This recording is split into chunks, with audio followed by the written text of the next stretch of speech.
আসসালামু আলাইকুম। যে যেখানে বসে আমার এই ভিডিওটি দেখছেন, আশা করছি আল্লাহর রহমতে সবাই ভালো আছেন। আজকে আমি আপনাদের সাথে বিস্কিট দিয়ে কেক রেসিপিটা শেয়ার করব। এটা যে কেউ বানাতে পারবে এবং কি আমি মনে করি যে গ্রামে যারা আছে তারাও এই কেকটা বানাতে পারবে কোনো রকম ঝামেলা ছাড়া। মানে কোকো পাউডার কিংবা চকলেট এ ধরনের কোনো ঝামেলারই দরকার নেই। এমনি শুধুমাত্র কয়েক প্যাকেট বিস্কুট হলেই এরকম মজাদার একটা কেক বাসায় তৈরি করে নিতে পারবেন খুবই ইজিভাবে। আর কেকটা খেতে তো দারুণ মজা, খুবই স্পঞ্জি একটা কেক। তো এর জন্য আমি এখানে প্রথমে 4 প্যাকেট নিয়েছি টরিও বিস্কিটটা। তো এই প্যাকেটটা খুলে বিস্কুটের ভিতরে দুইটা পার্টের মাঝখানে দেখবেন যে একটা ক্রিম থাকে। তো আমি সেই ক্রিমটা ব্যবহার করিনি, তবে অনেকে চাইলে কিন্তু করতে পারেন। ক্রিমটা আমি আলাদা করে রেখেছি।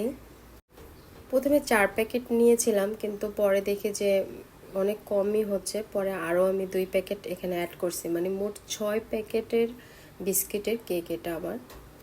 অনেকে হয়তো বা দামের ব্যাপারটা চিন্তা করতে পারেন যে অনেক বেশি, তাহলে দাম পড়ে যায়। এই বিস্কুটগুলো তো এমনিতে একটু দামি, সেক্ষেত্রে আপনারা চাইলে কিন্তু অল্প একটু ময়দাও মিক্স করে নিতে পারেন। তো আমি একটা মিক্সিং জারের ভিতরে বিস্কিটগুলো দিয়ে এখন একটা পাউডার তৈরি করে নিব। আর এটা পাউডারটা হয়ে গেলে এখানে আমি বড় দেখে 2টা ডিম দিয়েছি। আপনাদের ছোট ছোট হলে 3টা ডিম এখানে ইউজ করতে পারেন। অনেকে মিষ্টিটা খুবই কম পছন্দ করে, তারা চাইলে মিষ্টিটা নাও দিতে পারেন। তো আমি একটুখানি মিষ্টি দিয়েছি, মানে 4 টেবিল চামচ। আর এখানে যাতে ডিমের কোনো গন্ধ না থাকে এর জন্য আমি 2-3 ফোঁটা লেবুর রস দিয়ে দিচ্ছি। আর বেকিং পাউডার দিয়েছি 1 চামচ।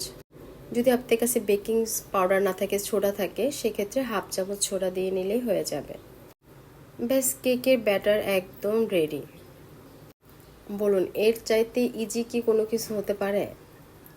তারপরে এটা আমি একটা কেকের যে কোনো ধরনের রাউন্ড শেপ হোক, স্কোয়ার শেপ হোক, যে কোনো একটা শেপ যেটাই পারেন আপনাদের কাছে আসে, সেটার ভিতরে আমি এটা ঢেলে দিব। আর এটা তো সবাই জানে, একটুখানি তেল মাখিয়ে নিলাম যাতে করে এটা না আটকে যায়।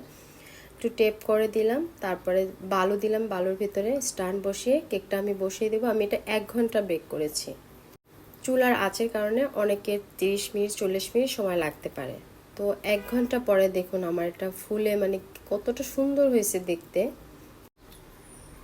আর এটা খেতেও মানে আলহামদুলিল্লাহ অনেক টেস্টি হয়েছে। আপনার বাসায় যদি বিস্কিট থাকে এরকম, অরিও বিস্কুটই হতে হবে এমন না, ডরিওটা হলেও কিন্তু হয়ে যাবে। মানে অনেকে চায় একটু কালো রঙের বিস্কুটটা পছন্দ করতে, সেক্ষেত্রে কিন্তু একদম কোকো পাউডার ছাড়াই এরকম মজাদার একটা চকলেটি কালারের কেক বাসায় তৈরি করে নিতে পারবেন।